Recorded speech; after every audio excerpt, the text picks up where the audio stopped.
In exercise of the presidential prerogative vested in the head of state and government under Article 132 of the Constitution, as read together with Articles 152 and 155 of the Constitution, His Excellency the President has instituted portfolio rearrangements in his cabinet and in the ranks of principal secretaries.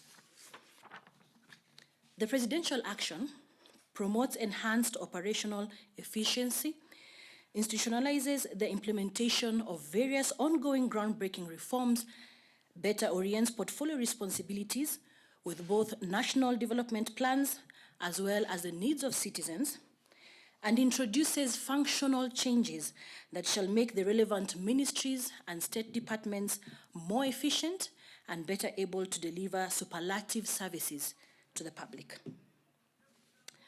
Therefore, the new portfolio responsibilities and changes made in the structure of government are as follows. 1.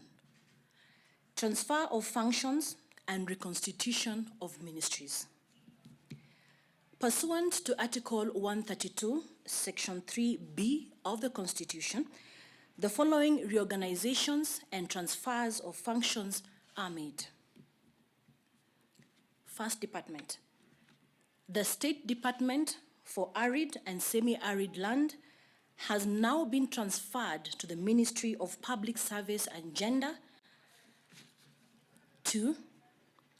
The State Department of Social Protection, Pensions and Senior Citizens has been transferred to the Ministry of Public Service and Gender. 3.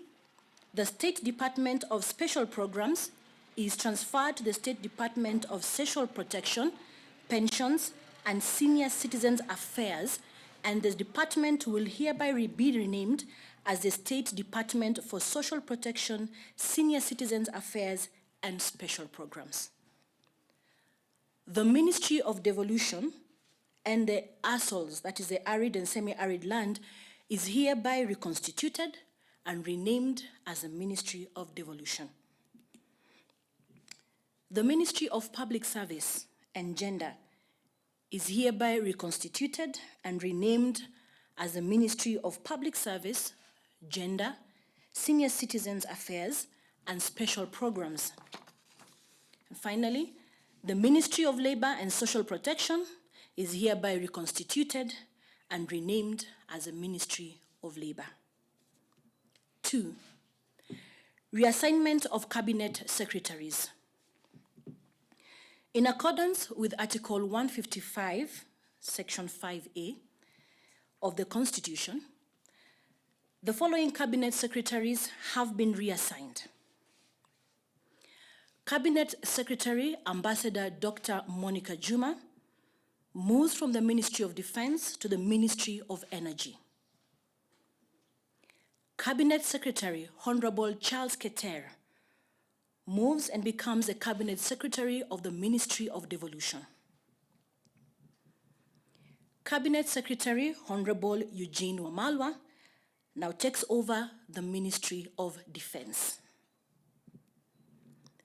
Cabinet Secretary Margaret Kobia retains her portfolio, but as you saw earlier, it was her, she got more duties, and with the new ministry, it will now be the Ministry of Public Service, Gender, Senior Citizens Affairs, and Special Programs. 3. The reassignment of principal secretaries. In accordance with Article 155, Section 4 of the Constitution, the following principal secretaries have been reassigned. Principal Secretary Major General Retired Gordon O. Kihalangwa now becomes the Principal Secretary in the State Department of Energy.